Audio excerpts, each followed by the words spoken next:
Aloha, Kula, and welcome, and thank you for welcoming us to your place and letting us come and have this meeting with you. It's been a few weeks since we were up here last, so I'm sure there have been some changes. I know, I believe, I don't want to steal anybody else's report, but I think we're going to hear on the completion and how things have gone and maybe the next steps. Our focus is going to be starting to change, obviously more down to Lahaina, where we already started the cleanup there. But again, that's also something that will come up later in our report today.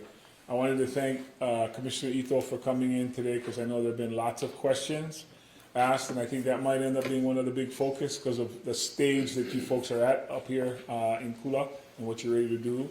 You're going to hear more about the Office of Recovery, and in that Office of Recovery, you're going to hear a little bit about the expedited permitting. And I would imagine that's another subject that you folks want some information on. So we will try our best to answer those questions tonight.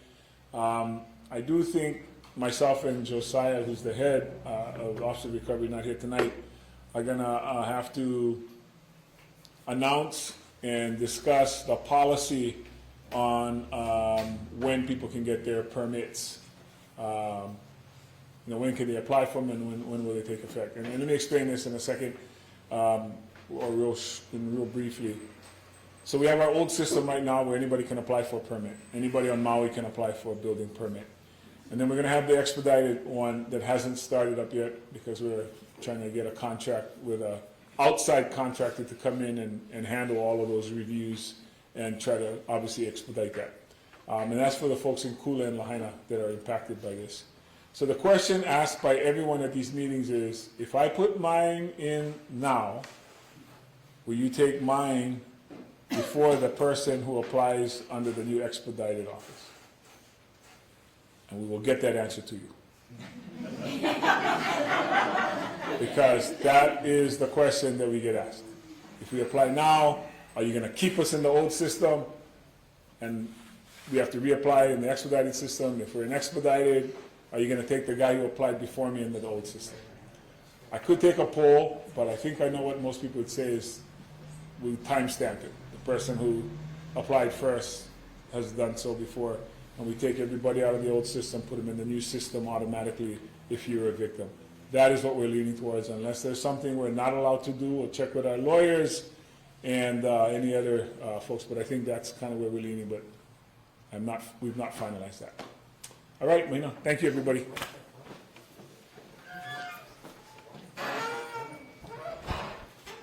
Much taller than me. So tonight you're going to hear from our federal partners with their update, and it has been a while. So happy to see all of you, and we are live streaming as well, and mahalo to Akaku for being here. And all of these live in perpetuity on our social media pages as well as on Akaku, so we can always go back and review any part of it. But we're going to hear from FEMA, from the SBA, Small Business Administration, the Army Corps of Engineers will give us an update. We'll hear a little bit from Aaron Wade about the right of entry, and Fire Chief Brad Ventura is here this evening as well. And we'll do all of that before we hear a little bit of sharing from Keanu Lauhi, Deputy of the Office of Recovery, and also our Deputy Managing Director for the County of Maui. And then we'll invite Commissioner Ito to give an update, and we'll take question and answers. So at this time, can I have FEMA, and I'll ask our partners to introduce themselves and go ahead and give your update. Thank you. Thank you.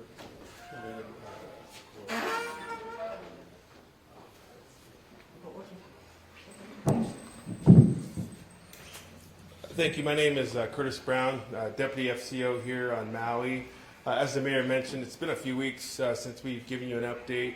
I don't want to steal Colonel Curry's thunder. I did it last Wednesday at the Lahaina meeting, so I'll leave it to Colonel Curry to talk about Phase 2 and the conclusion of that, and then what it means for you operationally with the Corps. So I'll focus strictly on housing and then rental assistance. And so, as we've stated over the last several weeks prior to the rain delays, we've been trying to increase the number of units available for temporary housing. And so we've reached out to, we have 3 property management companies that are reaching out to secure vacation rentals or short-term rentals. So far, we have 1,130 recipients with just under 100, just over 100 licensed in, and that number is increasing every week. And so the goal truly is to get everyone housed within the next 45 days to 2 months. I'm not sure how that impacts Kula in this community here, but just to give you an idea, we are increasing those numbers. We are licensing folks in. At the last meeting on Wednesday, I talked about background checks. So there's 3 property management companies requiring background checks, and so there was some concern from displaced households about going through a background check. And at the last meeting, I spoke to that it's required that we do a background check. Don't worry about failing the background check, because if you do fail the background check, FEMA will secure a unit for you under our program, not necessarily under the 3 property management companies that we've contracted with. As far as rental assistance, we have, what do we have here? Only 530 have applied with 250 approved and 61 applications pending for continued rental assistance. And there was a question at the Lahaina meeting regarding the alternate living expenses on your insurance policies. And so the way that works is that you'll get that as a line item on your insurance, and FEMA can't provide you assistance until all that money is exhausted. So once that money is exhausted, you can come back to FEMA at the 1-800-621-3362 number, or what I would do if I were you is go straight to the DRC and talk straight to one of the FEMA staff that we have working there regarding your case. So you can either get additional rental assistance from FEMA and or be provided one of the housing units that we'll have coming up within the next couple months. And so my advice to you, that if you're in a situation, anything with housing, has to do with housing, is call that 1-800-621-3362 number, or visit the DRC so we can help you out if you're eligible for FEMA programs. Thank you, and we'll turn it over to the Corps to give an update on where we are here in Kula.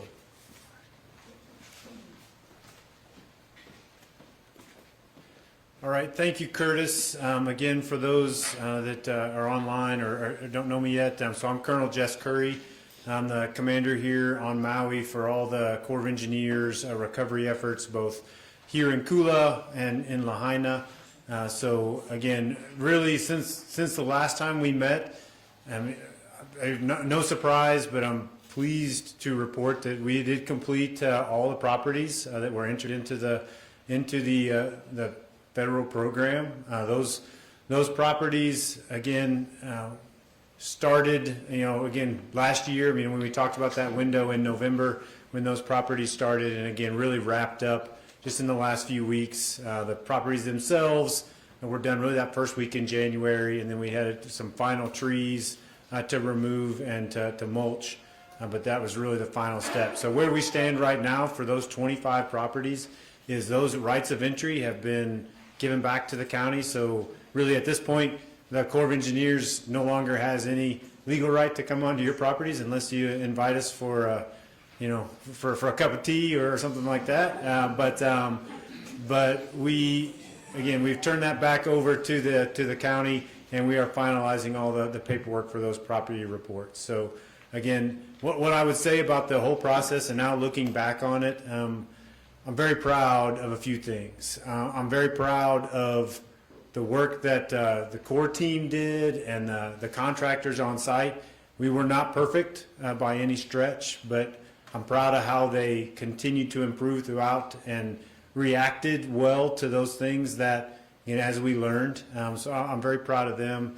I'm proud of the community members and thankful for the members of this community that worked with us through those processes and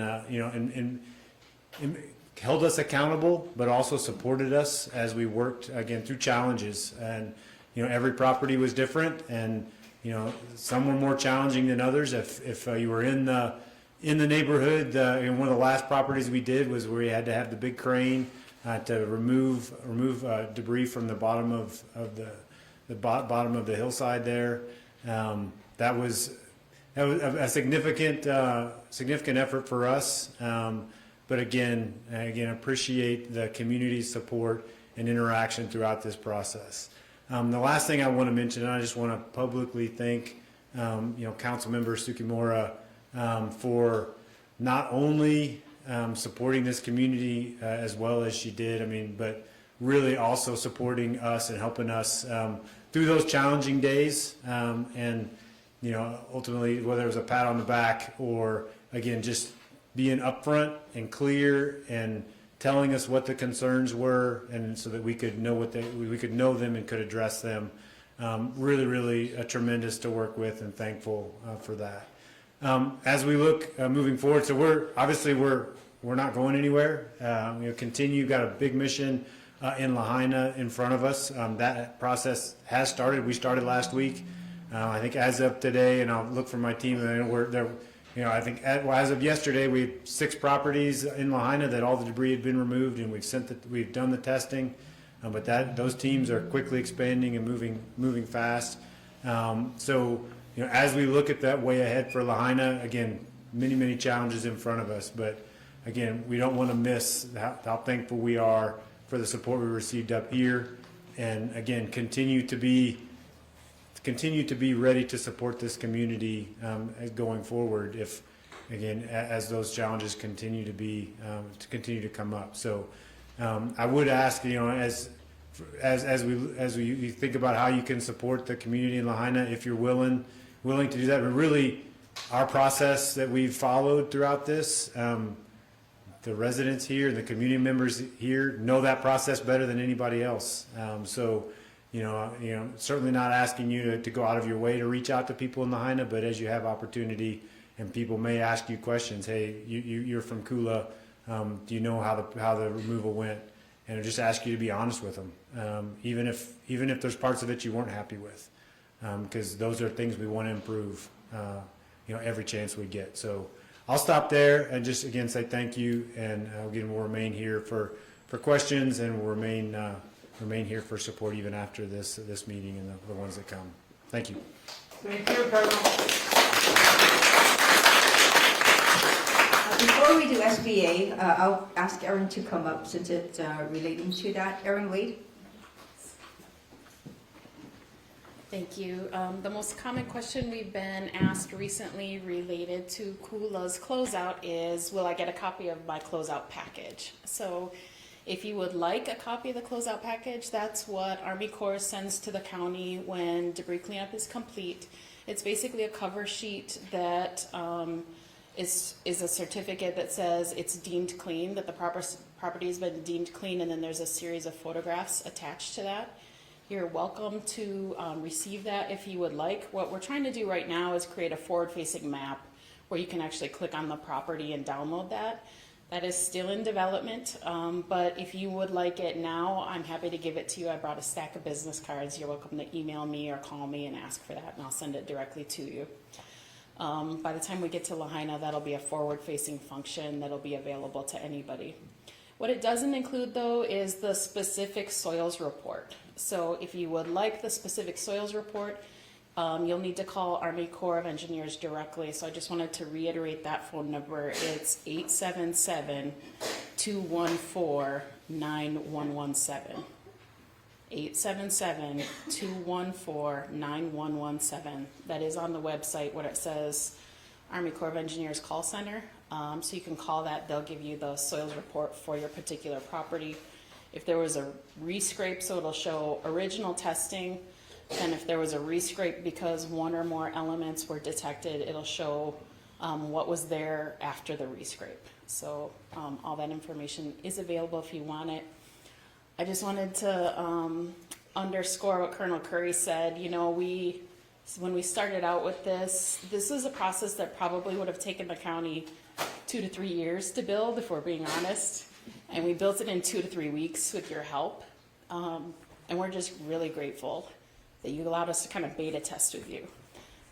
And continuing forward too, you will still be sort of the benchmark for us with Lahaina. Getting emotional because you guys have been amazing.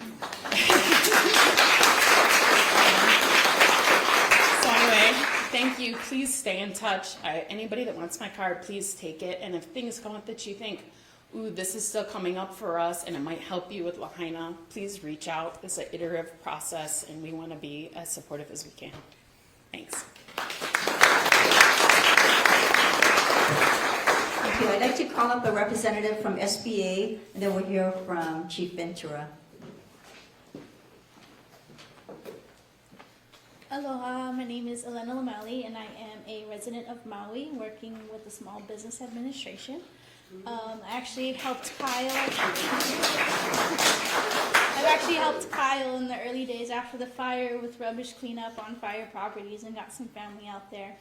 But I just want to share about the grace period that is ending on Thursday, and this is for homeowners, renters, small businesses, nonprofits to apply for physical disaster loans. Anything after this deadline will require an explanation as to why you were unable to apply beforehand. And just to give you a number, we have approved a little over $290 million in loans. So we still, please encourage you guys to apply. Even if you're not going to take it, your application is in there and it's an option at the end of the day. So we encourage you all to visit our customer service representatives. We have people at the Lahaina Civic Center. We have another disaster recovery center in Kihei, the Maui Research and Technology Center. And then we also have a partnership with the Kahului Public Library, and we're stationed there as well. And you can visit us online, sba.gov/disaster to apply. Thank you, guys. Notice how we all get excited when she says, I'm from Maui. Good job, SBA. Appreciate that. We had a particular interest with understanding smoldering underground situations, so we asked Fire Chief Ventura to join us this evening to talk a little bit about it. Chief?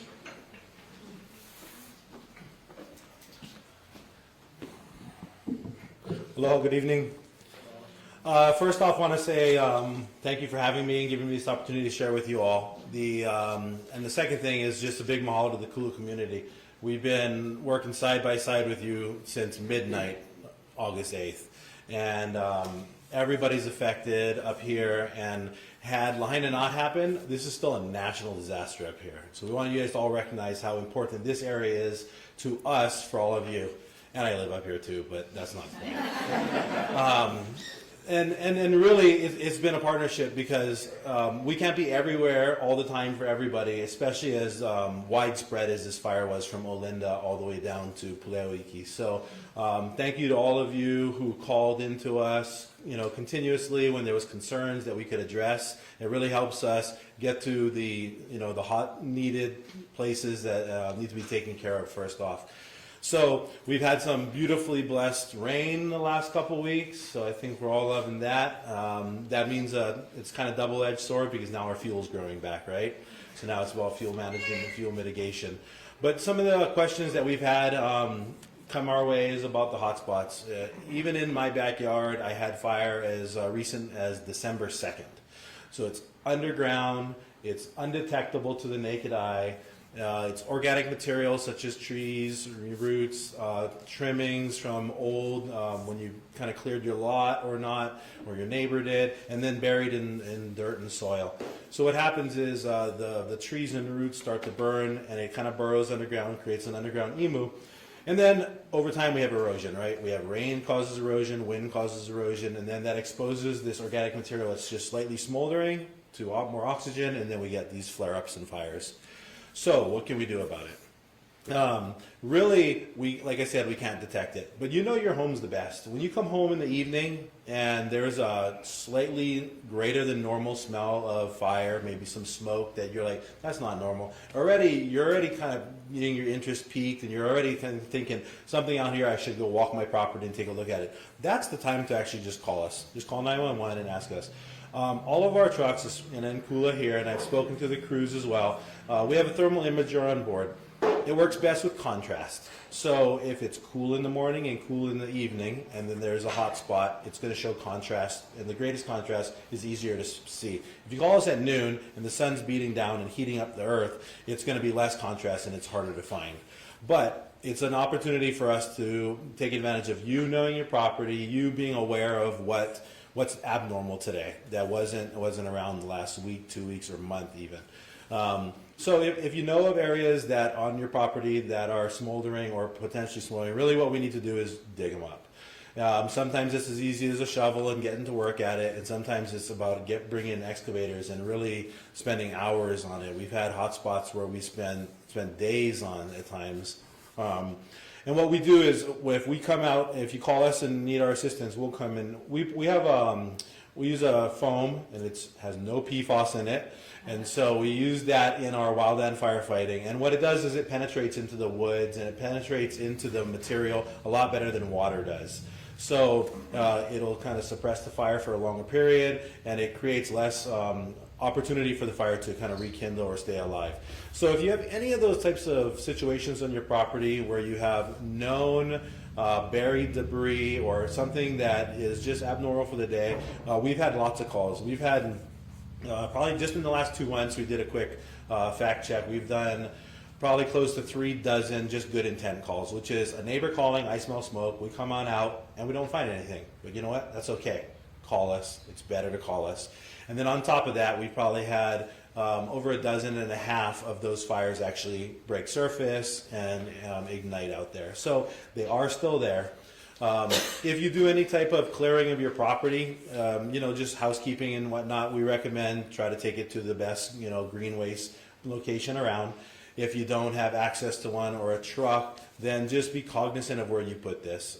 If you're putting stuff on, what we know as mineral soil or final grade where it's not going to have some dirt and, not have debris underneath it, then you have less chance of that tree trimmings igniting. And that's what happened recently in Kula. I think some tree trimmings got put on a hot spot, and when it finally emerged, then the whole pile of tree trimmings caught on fire. So it was a lot bigger than it could have been. The couple of other things I just wanted to share with you, and please take with you if any of you want tonight. I'll leave this stack here, and the last person leaving, just bring it back if there's any left over. But our Ready, Set, Go program, which is an evacuation and a preparedness program for wildfires, it's very thorough. A lot of work's been put into it, and it's a way for you to prepare your home for the next wildfire. It's a way for you to prepare yourself for the next evacuation.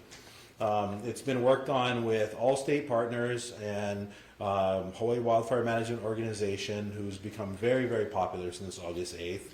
But they're a great asset. So we should utilize the type of things that have been out for 2 or 3 years that we haven't been giving enough attention to, but we should give more to. And then lastly, our Fire Prevention Bureau. They have probably nearly 3 to 5 times the amount of requests that they normally do right now, as expected. So if any of you have calls out to them, I just ask for a little bit of grace and patience. They're keeping track of all their calls. They're trying to get to everybody, but sometimes prior to August 8th, they might have been able to respond within a week or 2, and now it's taking 2 weeks or 3 weeks just because of the volume that they're dealing with. What they can do for you is not only look at fire code, and a lot of times you'll be disappointed. The fire code, it doesn't mean every neighbor's tree has to be cut down. It's not really going to address every concern we have in every community. But we'll look at the fire code, and we'll look at the potential fire hazard, and we'll work with both neighbor and landowner to try to come up with the best solution. There's we have a program, and it's the only program in the state. We started about 1.5 years ago. We call it our WUI program. WUI stands for Wildland Urban Interface, and that's where these big wide open fields and forests meet our homes. And that's that interface, that's the area where we try to make things as safe as possible, because the fields will burn, things will happen, and it can carry through that area very quickly, as we saw on August 8th. But if we can harden our homes and make things safer, it'll have less possibility of having ignition on your home, even if you're not there. So feel free to go through that book, take it with you, call us if you have any questions. Our Fire Prevention Bureau is working hard with Hawaii Wildfire Management Organization, doing home inspections and trying to get communities fire-wise. So I'll answer questions when we're all done, I'm sure, but thank you for your time. Appreciate you all. Thank you, Chief. Just the month before last, Mayor Bisson announced the establishment of the Office of Recovery. So we wanted them to introduce themselves to you. The director was not available this evening. As you know, we had to cancel last week, but we do have the deputy, with us tonight. So you'll get to meet her a little bit, and she'll share a bit about the Office of Recovery, and then we'll move on to Commissioner Ito. And her name is Keanu Lauhi. I was willing to say my name, but since we all kind of brought it home, I just want to say my mother-in-law was a teacher here at this school for many, many years. She taught second grade. Mrs. Lauhi, see, some of you know it. And I lived right up the road for 8 years and more when I first moved to Maui and got started building my family. So the complexity of the recovery is acknowledged on our level, the state level, as well as the federal level. And so Mayor Bisson established the Office of Recovery. And with that, we understand our mission is to develop a long-term recovery plan. What maybe is not knowledgeable to some of you is we've done some work already. And I want you to know that the long-term recovery plan does include the upcountry areas. And so what we've conducted thus far is we did do a joint county, state, and federal recovery needs assessment to address some of the areas we know, like obviously we're not talking about some specific areas for Lahaina up here, but watershed and some of what Chief mentioned, mitigation activities that we can incorporate into the long-term recovery plan. So just wanting to highlight that is of mind for our team that's building your recovery plan with you. And in the future months, we will have engagement activities as we start kicking off this long-term recovery for you folks, to kind of discuss what are some strategies you folks see that we can implement and incorporate. Some of these documents, our guiding documents, our foundations are available on the MauiRecovers.org site if you're interested in taking a look. You can also reach out to us if you have specific things you want to discuss about your recovery. If you're ready to get started now, some of our staff's ready to receive some information. Oh, I forgot all about my job with the slides. So anyhow, okay, so Mayor kind of did some of my job for me, so awesome. So the Office of Expedited Permitting is coming soon. Yes, what I can tell you for a lot of you folks, you're a lot ahead of our Lahaina community in which you're probably starting to think about rebuilding. So what we can tell you is that we issued an RFP. Mayor mentioned the regular building process is 300+ days to get a building permit. We know we needed to do something different.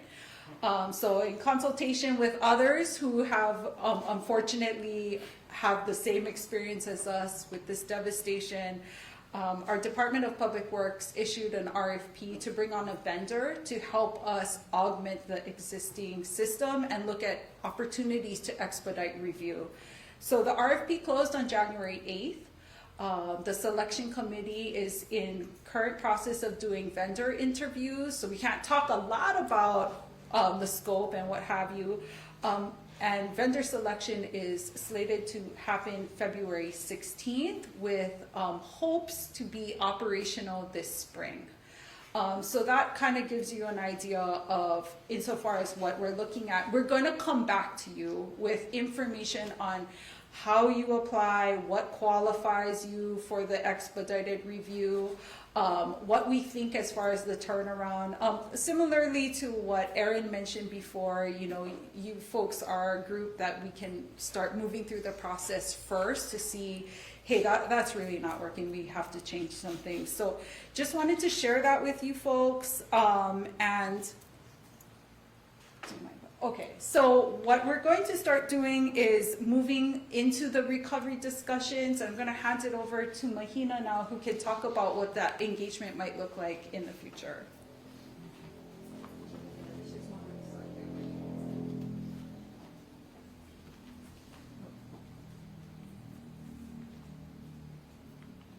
Okay, clearly I need quicker training. So now that we have reached this stage, we have a lot of opportunities for Kula. That's going to be different for Lahaina. So while we concentrate on Lahaina's recovery, and we'll see more of our friends from Army Corps in that vicinity, we wanted to understand more what we can do for Kula. So you'll see us next week. We'll be asking for your input on what the needs are going forward, and really working with your council member who has been at the forefront. So Council Member Yukile Sugimura will be returning to regular meetings, maybe a little more often, because we kind of took over and just really addressed what was going on. But we also know that there's a great interest in resiliency work. And so we have the Kula Community Watershed Alliance also willing to step in and highlight some of those needs and host whatever the resource discussions that need to occur. So double the opportunity going forward for Kula now that we've completed the operational side of the incident here of country. But at this time, I wanted to also encourage you to use this QR code. We'll leave this up so you can come after the meeting. We're just trying to start the early gathering for what you all feel is going to be helpful going forward for the Kula community that we can support in, and to also help guide any gatherings that council member will do, as well as the Alliance and their continuing discussion. At this time, I want to bring up Commissioner Gordon Ito from the State Insurance Office, or Office of Insurance. I'm not sure. I'll let you explain what it is. And then we'll go ahead and take questions from all of you here. And tonight, we don't have the remote mic or the mic without a cord, so we'll have to have you actually come up and use that mic when you have a question later. Gordon? Well, good evening. I just before I get into talking some of the new handles that we have done, I just wanted to kind of provide a perspective in terms of what we've done from the day after the fire. On August 8th, we were just devastated, and our sympathies continue, for the Maui community. For Kula as well as Lahaina. It's even now, I just thinking about what everybody's going through. It's just very difficult, and I can't comprehend really what everyone has been through. But from the day after, I had gathered my staff and say that we gotta pull together and provide whatever assistance we can give to the Maui community to help them get back on their feet. And so on August 9th, I issued this emergency declaration that allowed emergency adjusters to come in. And I was trying to look at my calendar, but I'm losing track of time. But I think the following Thursday was my first flight over to Maui. And then, my concern was trying to help assist getting the DRC up and running. And then they were talking about the mega DRC. So we're there, the insurance division. We were there on the day after the DRC had its soft opening. And we were there all the way, every single day, up until January 5th, at the Lahaina Civic Center. We've been staffing, we got fellow regulators from other states like California, Colorado, Alaska, New Mexico. There's a whole bunch of those states that had gone through wildfire. There were 2 people every day from the other states to provide assistance and guidance on the wildfire.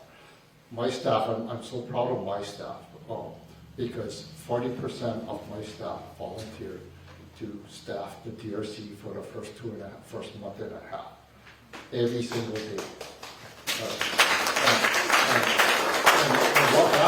And what that involved, right? We did a triage. We divided several of the key people to come up with FAQs, questions, coordinate the action from the insurers, and encourage. From day one, I told the insurers, especially in Lahaina, where it's just total devastation, right? That if it's a total burned out unit, my expectation is that you pay your claim and don't dispute it, right? From day one, I made it clear to them. Just before the DRC opened, I set up some meetings on Maui.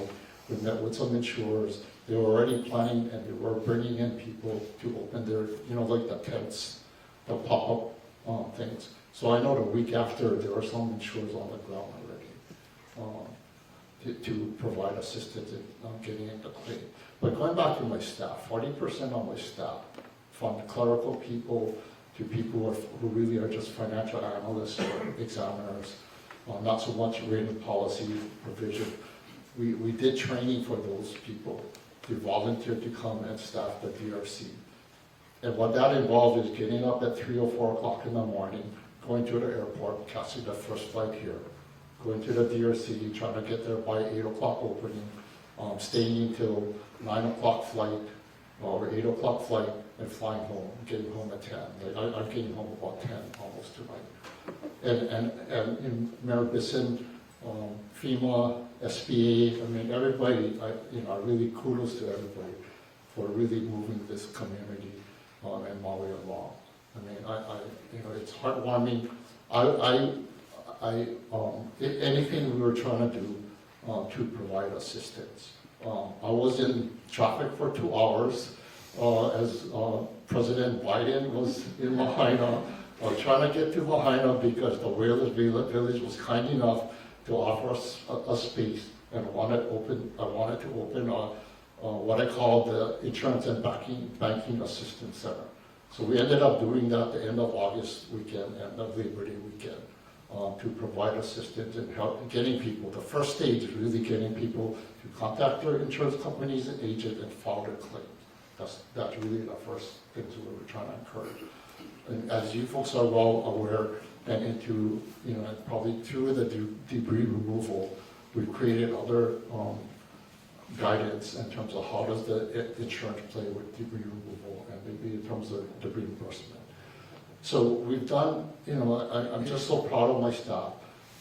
Just as of November 30th, we've been doing every 2 weeks data calls in terms of the claims that have been filed. On the personal property side, there's been claims for dwelling and housing and condos, $1.6 billion in claims. At the end of November now, we're going to come up with a December 31st data call update. But at the end of the November 30th, out of the $1.6 billion claim, nearly $1.2 billion have been paid.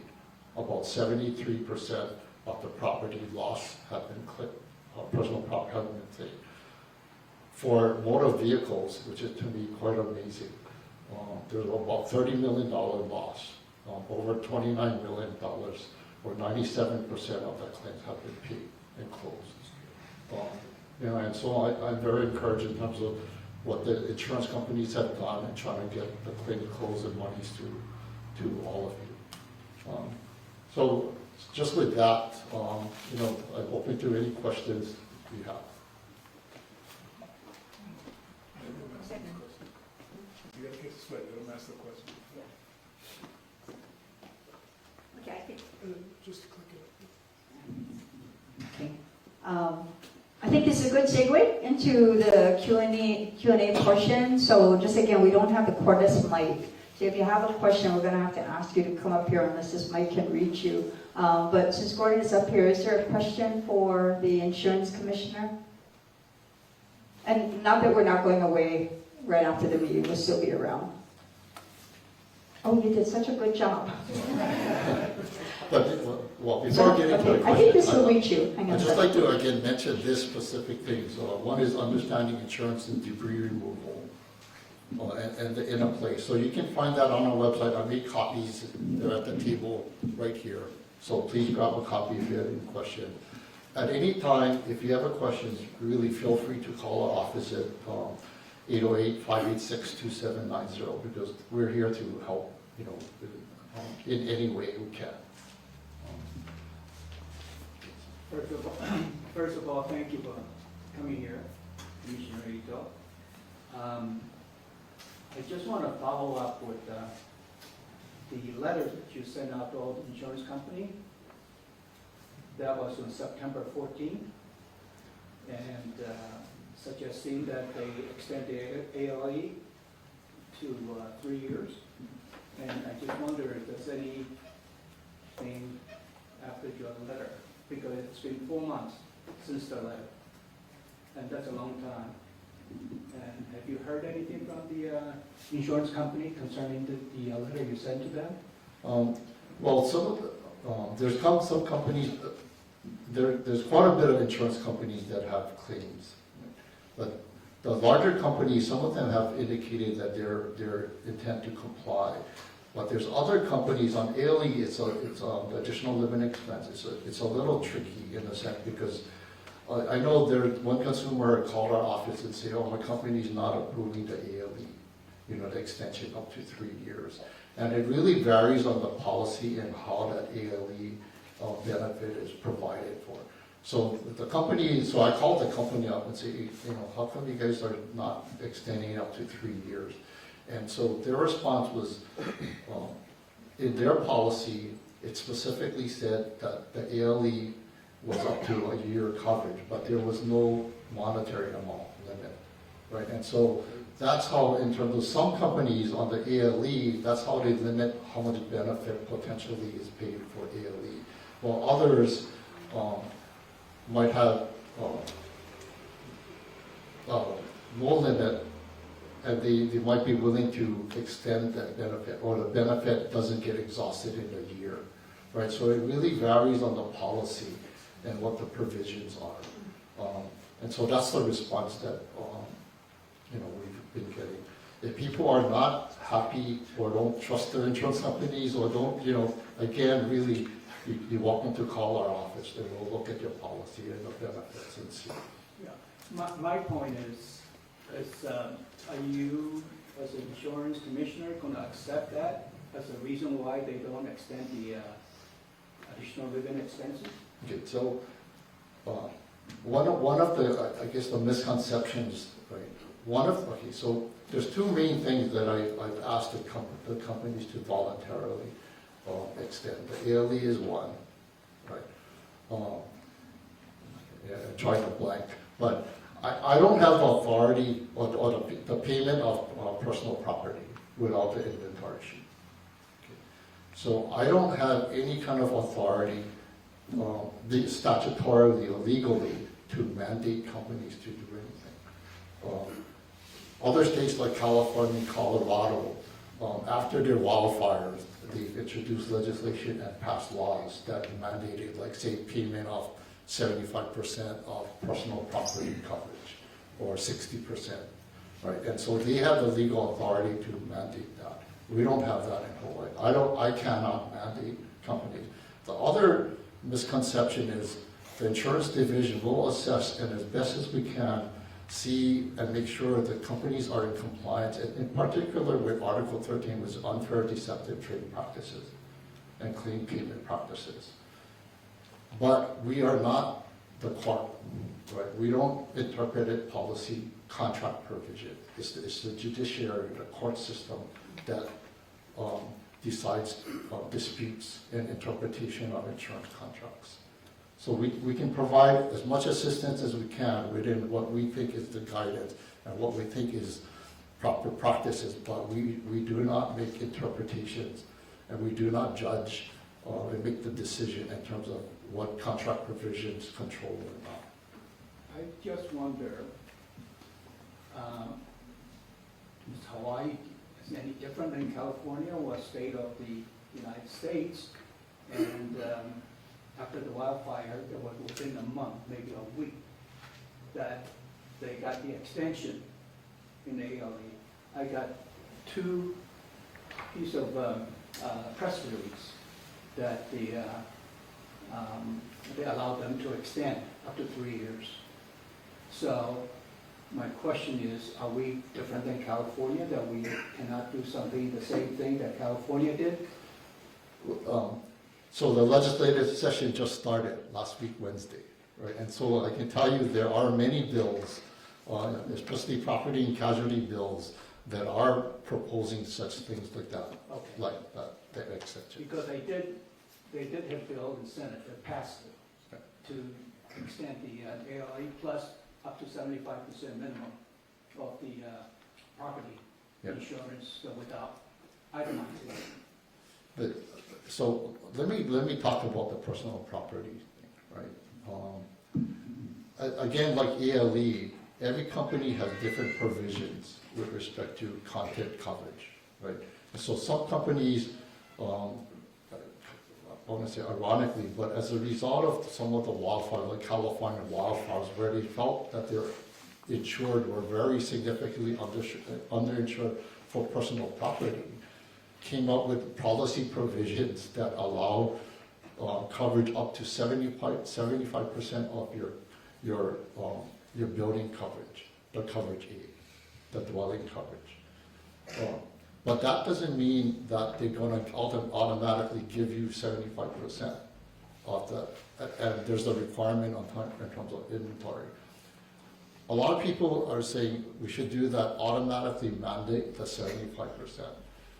But when I think about content coverage and personal property, right, the 75%, and just simplistically using a $500,000 dwelling coverage A. If you had $500,000 coverage A for your rebuilding of the dwelling, 75% of $500,000 is $350,000. That would be for content coverage. It says 75% minimum, up to 100%, but 75%. It really, again, depends on policy, but just using that example, insurance is supposed to make you, as best as you can, help you recover and become whole. It's not intended to be a betterment, to make you better than what it was, right? So if you had content coverage or personal property coverage of 75% of your dwelling, that means, do you have $350,000 in personal property that you lost? If they were mandated to pay $300,000, but you only really had $200,000, then you're going to have a windfall of $150,000 that you never owe, right? And so that's not the intent of insurance. So that's why, in terms of thinking about that, we have to be careful on that, because we have an insurance fraud bureau, investigation unit. And for example, I'm not talking about this situation, but if someone had a loss and they filed and their home had, like, say, a laminate countertop, but then they claim that their countertop that they lost was granite, right? And they find out it was really laminate, right? That's insurance fraud. Right? So you have to think about, the whole picture, right? And so it's easy to mandate, and so that's why some states have mandated like 50% or 60% of personal property, not 75% or even 100%. As I got a letter from an attorney, asking me to mandate 100% coverage and payment without doing the inventory sheet. But that's some of the considerations. That's a separate issue. Yeah. With the ALE, my concern really is the ALE, because the fire was August the 8th, and this is January, and it's 5 months. And a lot of us, as you stated in your letter, that 12 months coverage we have. And you heard earlier, the permit process alone, it was 300, but now we're going to try to expedite, which is great news. Yeah. So we're running out of time. And the money that we're going to have to spend to pay for the rent is going to come out of our rebuilding budget. And that's not going to help us to reconstruct our house. Yeah. And also not knowing what's going to happen. So we are in a limbo as to, can I spend that money to build this, or do I have to downsize it to save money for our living expenses?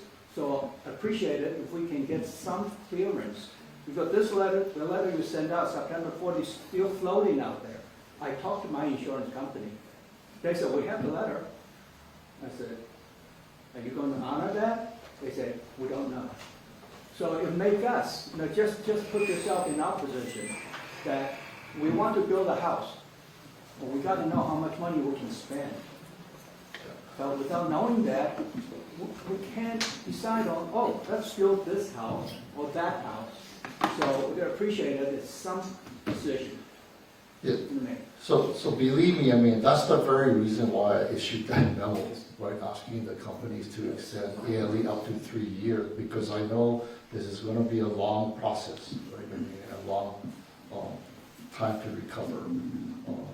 And so really, that's really why I asked the companies to do and extend the ALE. The ALE and few minutes about the ALE, and just let me talk a little bit about what the ALE and those that, you know, particularly the hotels and things that may have indicated when they came in through the DRC or filled out with FEMA, indicating that they had insurance coverage. So we're actually working with HIEMA and FEMA to try to get, and I've written a letter to all the companies that are, we got a list of insurers that indicated they might still have insurance coverage. And they are, if they do, and they have, or if they have exhausted it, but they haven't turned in any form indicating they exhausted the ALE, and so they might not be able to receive housing until they get that form. We're working with the insurance company. I've written to them, tell them to check on the policy, contact the policies to indicate whether they exhausted the benefits or not, so they can provide that form to FEMA. So we're working on that. So the ALE is a little, it's a complicated issue.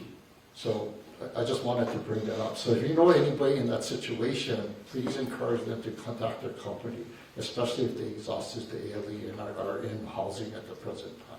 Commissioner, could you just explain what the acronym ALE stands for? Well, additional living expenses.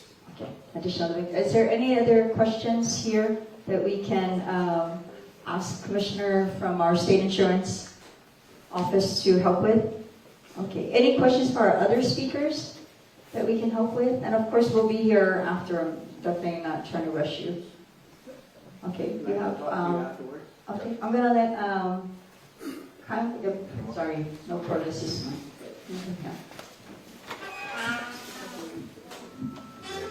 Yes. Hi, thanks everyone for being here. Just real quickly before my question, I just want to let you know that the QR code, when you scan it, it says it's not accepting responses. So if you want people to do that, look into that. I'm Kyle. I'm the executive director of Kula. Most of you know me in here. I still spend 5 to 6 days a week on burn properties, cleaning them up myself and some of our volunteers. And the main point that I want to make tonight is simply that even though, you know, we've heard from Colonel Curry, we've heard from the Army Corps, we've heard that they're done, Kula is not clean. And since phase 2 finished, I personally and our volunteer crew, we've removed over 7,000 pounds of scrap metal from burned properties. I'm working on vacant lots that are still covered in toxic ash.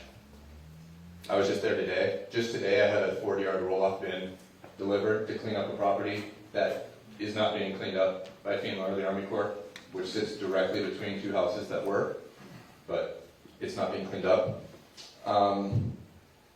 I've stood on properties in Alden and Lily Place that have right of entry, that their areas that just got missed. There's structural debris, there's fiberglass, there's arsenic ash. I know because I'm pulling burned pieces of rebar out of the ash and then realized that was probably a bad idea. So I left. We're cleaning up dozens of downed trees. We've probably removed 20 tons of green waste and chipped it in downed trees. This is all since phase 2 finished. And we're nowhere close to being done. So my question is simply, oh, and on top of that, we've conducted independent white tests as well of homes that are still standing that show that there's still heavy metal toxicity inside people's homes after phase 2 is finished. And the results of these tests. So if the Army Corps is gone, FEMA said they won't cover it. Who cleans this up? Is it me? Is it the community? And what are the potential liability and safety consequences of the community going in and cleaning this up? I've got a guy donating a tractor coming to pick up toxic ash. I don't have a burrito. I don't have a temporary disposal site. But no one said they'll clean it up. Is it MEMA? Is it HIEMA? And where is the phase 3? What is the next plan? Because Kula is not clean. we're thankful for the home sites that did get cleaned up, of course, but that doesn't mean it's done. And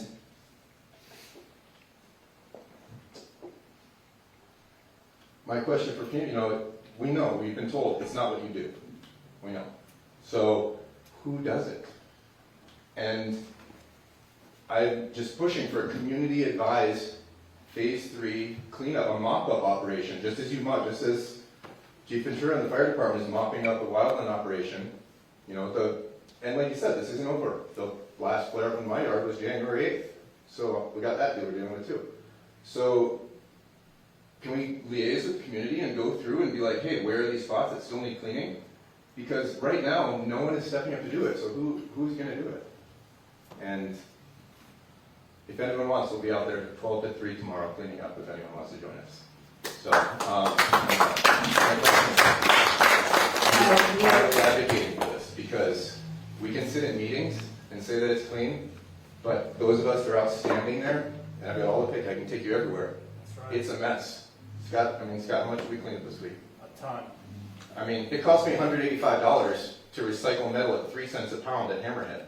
Because I had to pay $1,800 for a dump truck to come in to spend 2 days removing 7,000 pounds of scrap metal that barely made a dent. That was from 2 properties.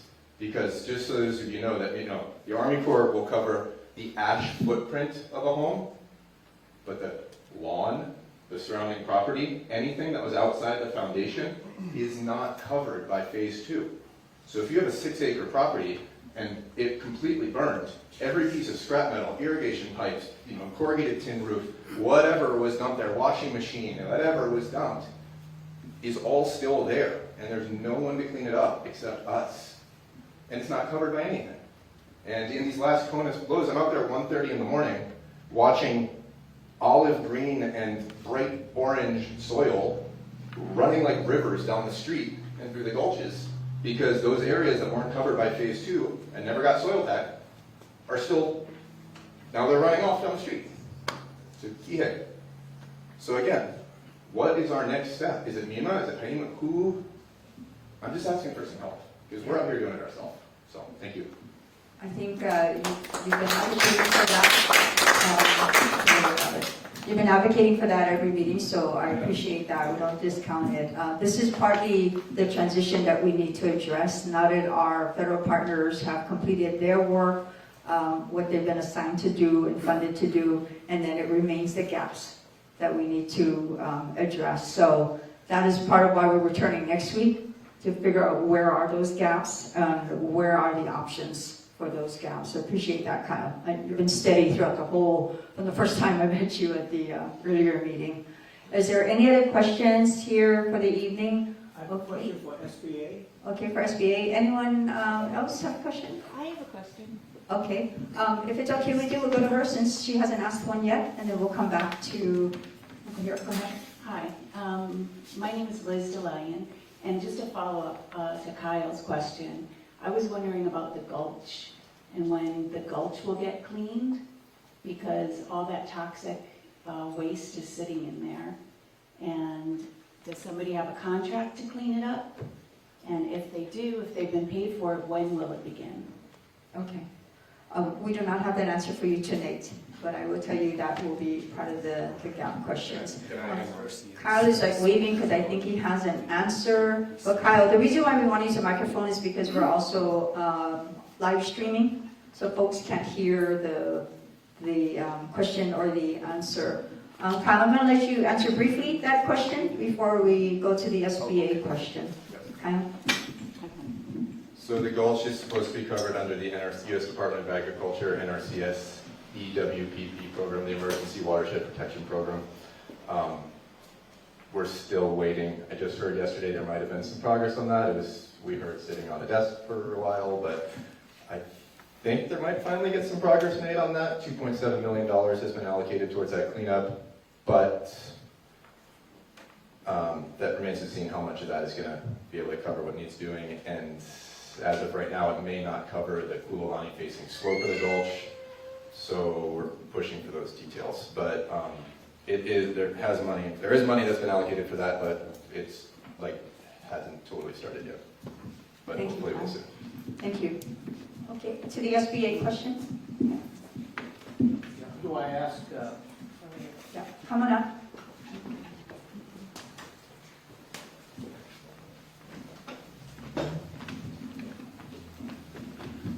First of all, thank you for SBA allowing us to apply for the low interest loan towards our rebuild process. But I am very confused because I spent today, yesterday, and the day before that my loan has been approved. And then when I applied for the loan and when I went down maybe 2 weeks ago to the office in Kabalui, and they told me, and well, it was right from the beginning, from FEMA, and I went to SBA.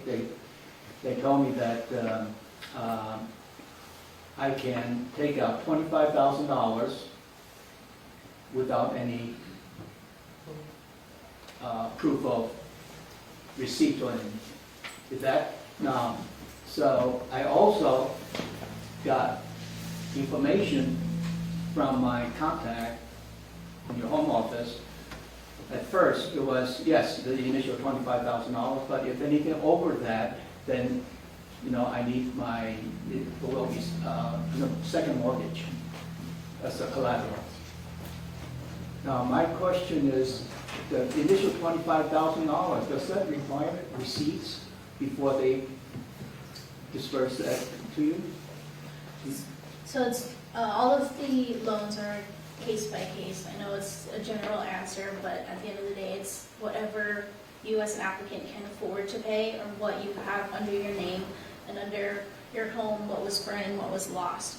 We can certainly look into it since it is a personal application. I don't want to address anything that might be misinformation. So we could speak to you after that works. Yeah, I mean, that's fine. I was just told by three different sources. And then today I get from my main contact in the home office, says, no, you need to provide receipts. So I'm just confused as to. No, we apologize. I mean, we're here to share the information, and then all of our case managers and loan approvals are off island. They're based in mainland US. Right. So we're just here, but we can look into it. Because I said, you know, the receipts for going towards construction, we haven't even started yet. I mean, we're still waiting for permit.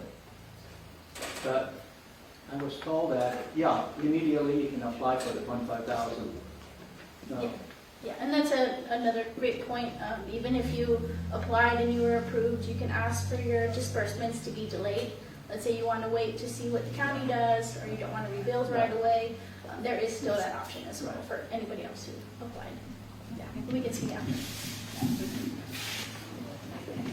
Okay, then at this time, we will be here for, Councilmember, did you have a question? Yeah. I don't know if the mic reaches you that far. Oh, sorry. Oh, go ahead. I've got a question for Mrs. Lauke. So you said you were going to have vendors taking care of the permitting. Are they going to be helping the water department? Yes. I want to hear nice loud. Yes, we will be helping the water department with the permits, yes. Great question. Great question. Councilmember, you had a question? Thank you. Thank you for always being here. Thank you, everybody, for making the time. And thank you very much, Mr. Ito. I have questions for you because I don't understand your business. But so I heard some people did not have insurance on their homes. So what happens to them?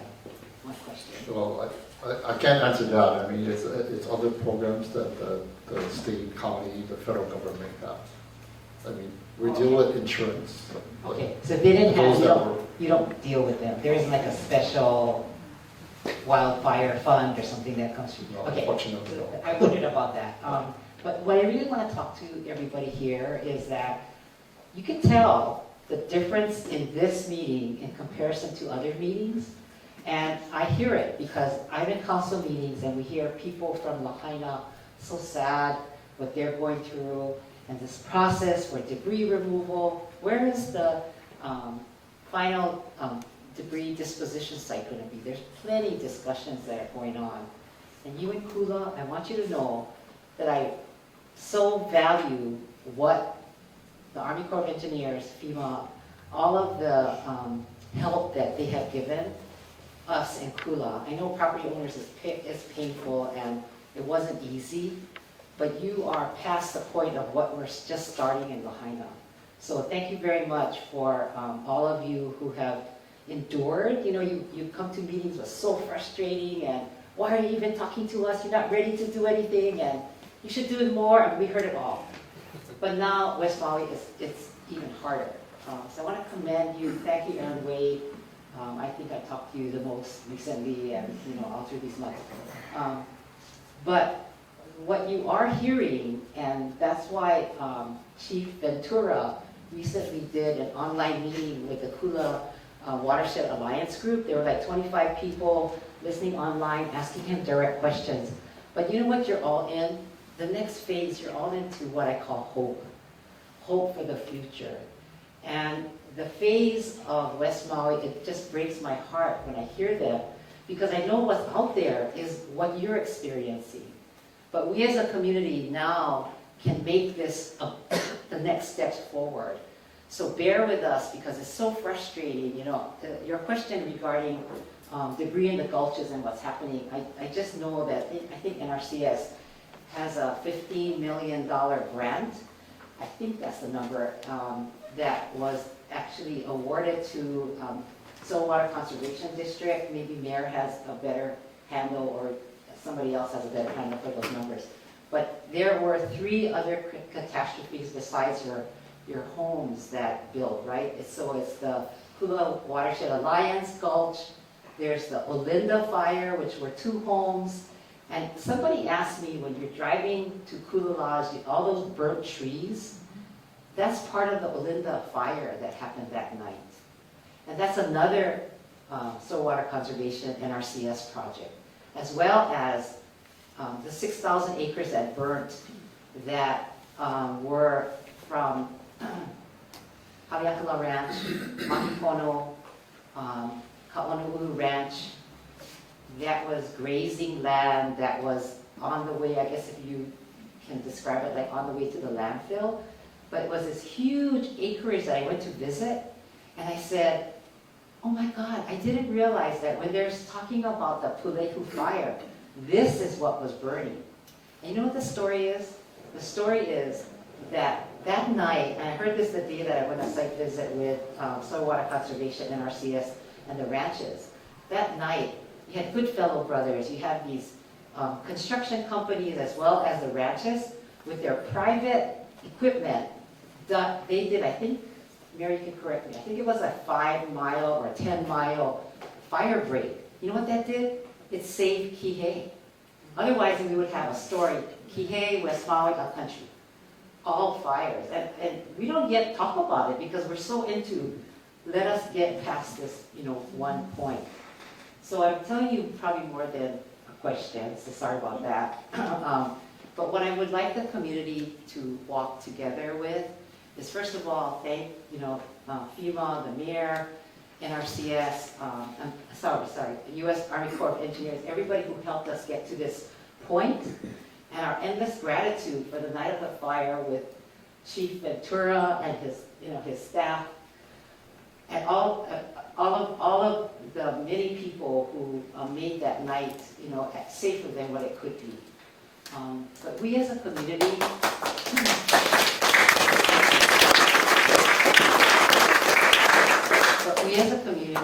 I would like to know if you would like to take the next steps, which I call hope. Kyle is calling it phase 3, but it really is a bigger picture of what you can do as the residents of our country to harden your homes, to cut away. I'm going to cut away 3 cypress trees that are growing up against my balcony because of this fire. But I need to do things as a resident for my home and be responsible. So that's the kind of next steps that we're in. And I will honestly tell you that because I did this with the mayor for it, we're working on the Axis Deer Task Force. But when we launched it last year, that one of the things I knew was important was to have funding. Because I couldn't ask you to do things, you know, like put up fences or whatever you needed to do in the access area, there was no funding. So government stepped in on that. But I think I need to do something like that with FEMA. Bob Fenton said that FEMA has this kind of hazard mitigation grants. Do it with MEMA. Now we have a wonderful, I think, because I had a long meeting with AMIS, the emergency management, the director, and I want us as a community to walk the next steps forward. It's very frustrating, right? Because everything maybe should not have happened, but we're at a point now where it's in the responsibilities for safety and health. It's not only looking at the mayor or looking at the fire department or looking at the police department, but it's what can we do at our homes. And that's the next phase that I want to take you through. So next week when you have your meeting, if we can come with ideas, because I have some ideas, and I'm going to be talking to Bob Benton. I know FEMA administrators are going to be here on February 8th and 9th, and I would love to, he already talked to me about that FEMA has grants, you know, so I really want to do that so that you as residents, you can't say that, how can I do that? Because it's going to cost a lot, right? So how can we, with this grant, help somehow? I don't know really the magnitude of what it can do, but I'm going to ask in your behalf. And I just wanted to say thanks for letting me speak longer than a question. So, thanks. Thank you. And then Mayor, our administrator of the Maui Emergency Management Agency, is off island today and unable to be here. The QR code is working now. Apologies, I think there was a little glitch, but definitely it's working. We have a number of people testing it out. And this booklet that Chief Ventura mentioned is fantastic. It's going to be up here. Please take it. It's a great resource, checklist, photos, great explainer as well. And we also want to forewarn folks when you drive home, be careful. There are deer out there. Oh dear, we're talking to deer. I'm going to turn this over to Mayor Bisson to close this out, and we'll be hanging out for a little bit. Thank you, everybody.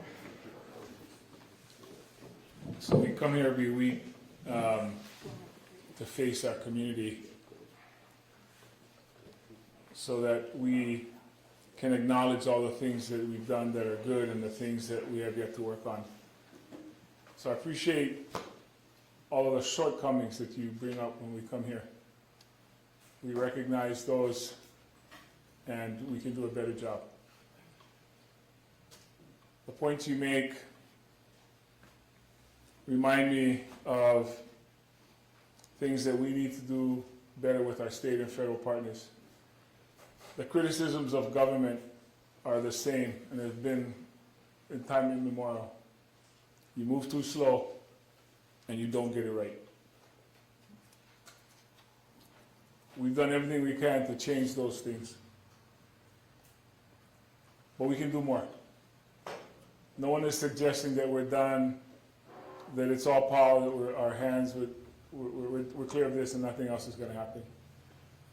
One of the things I've learned in the last 5 months is there are things that are important, and you folks all know what they are because you bring them up to us. And then there are things that are urgent. And we've tried to distinguish those things. But what's important and urgent to us is different than what it is to you, because everybody has their own unique situation. One of the things that happens in government is you make a group decision that affects individual people. Let me say that again. We make a group decision that affects an individual. So when you get that, you say, oh, that doesn't work for me. My situation is different. I need you to do this other thing. What we're here to do tonight, what I really want to do is acknowledge the work that was done. The work that did get done. The work that, we say the Army Corps of Engineers, but they hired local contractors to do the work. Maui people doing the work. Just like the people who were out there on August 8th that night, along with you, Cal, and all the other groups that came out with their own private, machinery, not waiting on government to get there. Because we move too slow and we never get it right. So, The Corps of Engineers ended ahead of schedule. They've been ahead of schedule. EPA was ahead of schedule. Search and rescue was ahead of schedule. I can sit there and tell you all the things that went well, whether it was here or Lahaina. But we don't come here to brag about those things. We come here to ask you, what more? What are your needs? What does that say? Needs assessment. What else do you need? What else can we do? We're not done. We're not going anywhere. We're still in the early stages. We're just trying to transition. But I'm here to give credit to the people from the county, John Smith and the public works people that work so hard on infrastructure. Every single day, they work on infrastructure for this island. They are the subject matter experts. They are not missing the point that you folks need water, that we need to clean things, that we need roads. No one's forgetting that. They're all important, but then there's urgent. And that's what we're trying to distinguish. And yeah, we don't sit every day thinking about one thing, about one particular thing. We're trying to figure out this thing for the whole group, everybody. We have listened to places that have come to visit us from Sonoma, Santa Rosa, Paradise, all the big name places before we replaced those names. We've replaced those names. Lahaina now. But they've all come here to tell us, watch for this, watch for that. Do more of this, do less of that. I guess what I'm trying to say is everybody's working as hard as they can, as best as they can. No one's forgetting to do stuff. We're just doing something else instead of that right now. But we pledge that we are not going anywhere until that all gets cleaned up. Now the feds might have to go because there's other disasters that occur around the United States. And we're fortunate that they've given us the focus, the attention that we've needed. We're in need right now. Our next step is when HUD comes in and the disaster relief funds, we can get more permanent funds. Our next step is going to our legislature asking for funds. There's a process, and it's taking longer than we wish it would take. So I'm glad that the community has done what it's done. And that's always going to be the case. The community is always going to be faster than government. That's not a secret, and it's not new, and it's not unique to this situation. Which is why we work alongside you, and we thank you. There are a lot of heroes that go unnamed. You see the ones in the uniforms, easy to pick out. But they're the ones in flannel too. They're the ones that are in t-shirts and shorts. So we don't forget those folks. We need you guys. We need this help.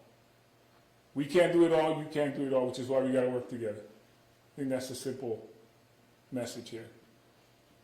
So let me do my job, which is to get to the governor and say, what are we going to do about these things that haven't been finished yet, while simultaneously trying to get Lahaina people back to where they want to go to. We're not choosing one over the other, you guys. We're trying to do it all at the same time. So again, our thanks to the good work that was done, but we're not done. And we're going to do more. And if it's the state, if it's the county, if we got to go to philanthropy, we'll find that out. And we'll figure that out. We didn't come here to do a half job. We didn't come here to say, oh, we did that, we did that, okay, we're good. We're here and we're in Lahaina until we finish it all. That's our pledge to you from the county. Thank you guys so much for being here tonight.